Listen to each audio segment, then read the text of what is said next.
Are you a never or an ever? I think realistically I'd probably be an ever, but it would be fun to get into some trouble!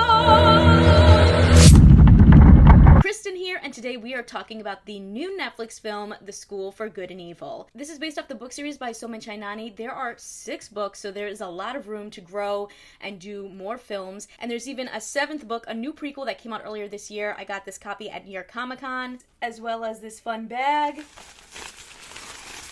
And a poster. How cool, this is my first time opening this, and it's a poster for the movie! Let's get back to the review. So this story is about 2 best friends, Sophie, a beautiful girl who believes she's going to be a princess, and her friend Agatha, who everyone calls a witch. They end up getting kidnapped and taken to the School for Good and Evil, an enchanted school where aspiring heroes and villains are trained to protect the balance between good and evil. But things don't go the way they expect when Agatha ends up getting dropped off at the School for Good, and Sophie ends up being dropped off at the School for Evil, and their friendship is tested. But what if we've been dropped in the wrong school?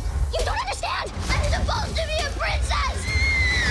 Now, this is Paul Feig's first time directing a fantasy, fairy tale, magical world type of film, and I thought he did a really good job. They had a lot of practical effects that I thought were really cool. There's a lot of stories about magical schools, most famous being Harry Potter. I thought that they were able to differentiate and didn't feel like they were rehashing things we've seen before between the storyline and the way they built out the world and the sets. This film is led by Sophia Wylie, who we all know from High School Musical, the series. If you want to check out some of my videos on that, I'll leave a link right here. And Sophia and Caruso, a Broadway girlie who was recently the original Lydia in Beetlejuice on Broadway. And I gotta say, the 2 of them were perfect in these roles. They each brought such an authenticity. You have Sophia and Caruso. Sophie as this girl who thinks that she's going to change the world by being a princess. Sophia and Caruso has this edginess to her. Like, she looks sweet and innocent, but there's this bite that just really works with this character. Look at me. Do I look like a witch? And then you have Sophia Wylie as Agatha, this girl who has a good heart, but the way that she looks with her big, curly, crazy hair, everyone calls her a witch in their small town. Just off the bat, you have this strong message of, like, don't judge a book by its cover. They're trying to switch schools, although Agatha, honestly, is just trying to go home. And I thought there was some interesting themes here when it came to Sophie, where she was really insistent that she was good, that she shouldn't be at the School for Evil, and nobody would believe her. They were very much underestimating her, to the point that she started to go to the extreme to get what she wanted. And it just made me think, like, if they listened to her to begin with, maybe she wouldn't have gone down this very dark path. Maybe she would have still, but I do think that there is something interesting in that idea of what people put on you, the perceptions that people put on you. How do you break out and prove that they're wrong? Or is what you're going to do proving that they're really right? And then there's also the trial by tale, where they do give Sophie the opportunity to prove that she's good, but at the same time, they haven't given her the tools that she would need to succeed. And I thought that was really fascinating because, yeah, like, how is this girl going to prove that she's good when she hasn't taken these classes to know, like, oh, okay, these pretty flowers are evil, or this scarecrow is evil. She wasn't in the classes, so it was sort of like they set her up to fail because she didn't have the same opportunity to learn those things as some of the other characters. And based off of each of their actions, it kind of becomes clear that this wasn't a mistake. The girls were sent to the right schools. But then it makes you consider, is this just because you were forced into a box? And Agatha, I think, is the only one who really can sort of see beyond the stereotypes of good and evil and is like, people are not just good and evil. People are complicated. We're human. We have a little bit of everything in us. Nobody's perfect. And I thought that that was a really great message to come out of this film. You're putting people in this box, but it's like a shallow box. It's a superficial box because we saw princesses from the School of Good doing mean things. Look at Beatrix. The good do not rule with evil. She could be very selfish. She could be very queen bee-like, and all about herself. There are things going on in the School of Good that aren't really good and that contradict what they stand for. I mean, how can the school be good when they literally transform people who have failed the classes into the creatures that then are supposed to help the princesses, turning them into wish fish? 100 years since I failed. 100 years of granting wishes. You were the first to wish to free me. Turning them into, talking mice, turning them into evil dragon bird things that look like they might hurt you but really are misunderstood. And then look at some of the characters from the School of Evil. I mean, one of the characters, her powers was like the Hansel and Gretel witch, where she could make candy or make chocolate, you know? I mean, how is that evil per se? Another huge theme is true love and friendship. Again, there's all these superficial things of like, oh, true love's kiss. You don't even know any of these people. Who's your true love? It's the love between best friends. It's that strong, powerful female friendship that is the true, strongest true love in this story. And I thought that was really beautiful. I love you, Aggie. You'll always be my best friend. I love you too.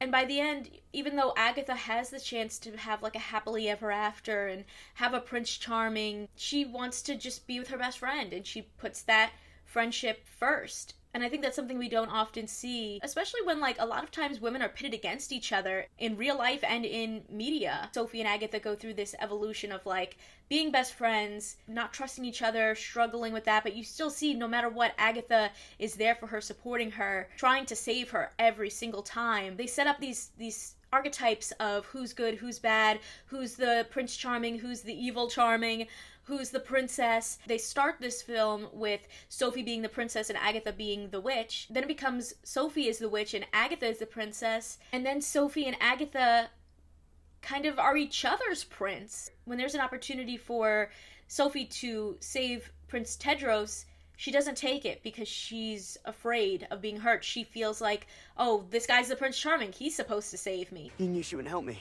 That's not true. It's not fair. Everyone knows the prince saves the princess, not the other way around. But when it really comes down to this battle between the girls and Rafal, both Sophie and Agatha are ready to give up their own lives for each other. And it's through that strong bond and that friendship that they're able to survive. There's also this little fun bit of like fourth wall breaking with the Storian that I thought was really nice. Just an interesting addition to the idea that like we're telling this story and that you as a reader have an opportunity to come into this story if you really wished hard enough and, you know, kind of get into this world and potentially change it. I want to talk about the costumes and makeuping, which I think they did a really good job on. In The School for Good, they're very like fluffy and over the top, a lot of pink, very lush, and I think they really captured that school. And then in The School for Evil, I really loved the transformation of, you know, they start out with this very, you know, everyone's in all black, everyone's dark, decrepit, and when Sophie kind of comes into the picture and really embraces being evil, she kind of gives everyone a little bit of a makeover, and they have this like elevated edginess where they like look really stylish but also look really bad. They're baddies, and I thought that was a really fun twist on like, you know, the idea that these evil villains, you know, you don't have to just like do what everyone's done before. You can add your own spin to things. One of the most epic moments was when Sophie had her first big makeover reveal, when she first started embracing her evil side and is getting her magic finger, and they're playing Billie Eilish and she's just like model walking through the school. It was so epic. And then later on, once she's been like introduced to this blood magic and is kind of doing all of these evil deeds, she turns into a really old, decrepit, classic-looking witch. They put all these prosthetics on her, and they had some really cool fight sequences between the Nevers and the Evers and the big evils that were going on here. Speaking of Billie Eilish, they had just so many great musical moments throughout this film. You had Olivia Rodrigo, Billie Eilish, you had this really dark, sinister cover of Toxic. Like, it felt really modern, and I thought it really worked with the story that they were telling, where you're mashing up these old school fairy tales with this modern music and this modern energy and just giving a new twist and spin on what it means to be in these fairy tale worlds. Let's talk a little bit more about these characters. Kit Young plays the dual characters of Ryan and Rafal, the creators of the School of Good and Evil, these twin brothers who have this sort of balance of one is good, one is evil, but their love for each other helped them even out the playing field. And it was really intriguing to see him in this role because, you know, we've seen him in Shadow and Bone, and he's played characters before that are nice guys or maybe, you know, rebellious guys with a heart of gold, but this was just a pure evil character that he was playing in Rafal. And you don't often see, like, young guys that are like these big evil villains. A lot of times you have to kind of like age up into those roles. And so it was cool to see this like really kind of like evil, charming man. He's been corrupting these good stories for the last 200 years and kind of giving a nod to the Brothers Grimm in that way about how these dark versions of the fairy tales are sort of his doing, and that he's been undermining good under the radar for so long. And that's why there are so many things in the School of Good that don't really make sense and do feel hypocritical. I just thought he was really alluring and sinister, and I could see why Sophie wanted to give him his evil true love's kiss. I could see it. And as evil as Rafal is, I did feel a little bit of sympathy in a way, because yeah, like, this man will never get true love's kiss. This is his way of doing that. All we need is our true love's kiss. Evil's kiss. It's sort of like a blasphemous version of good versus evil, right? When they sort of switch places and the good become evil and the evil become good. If evil attacks and good defends, then it would appear that good has become evil. Whoa, mind meld.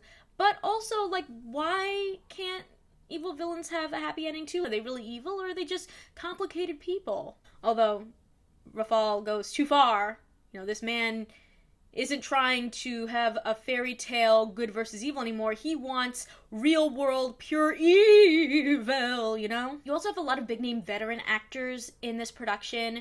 Charlize Theron, Kerry Washington, Michelle Yeoh, Patti LuPone, and I gotta say, I thought they really underutilized all of them. The only one that I thought had a really intriguing story that connected back to everything was Charlize Theron's character, and she, I thought, was really solid in her portrayal of this, you know, kind of sinister, evil woman who does connect back to where Agatha and Sophie came from, which I thought that was cool when they kind of brought in these moments and these characters that they kind of gave us a little background at the beginning, and then they introduced us to who those people were in our current story. But I think with Kerry Washington's role, there was something about it that felt really forced to me. I didn't believe her as Professor Dovey. There just felt like a little bit of overacting going on. And then with Michelle Yeoh, the role was kind of unnecessary. She was just in there to be a name in there. She didn't really have screen time, just really underutilized. Same with Patti LuPone. She's just a bookshop owner who mentions the School of Good and Evil to the girls.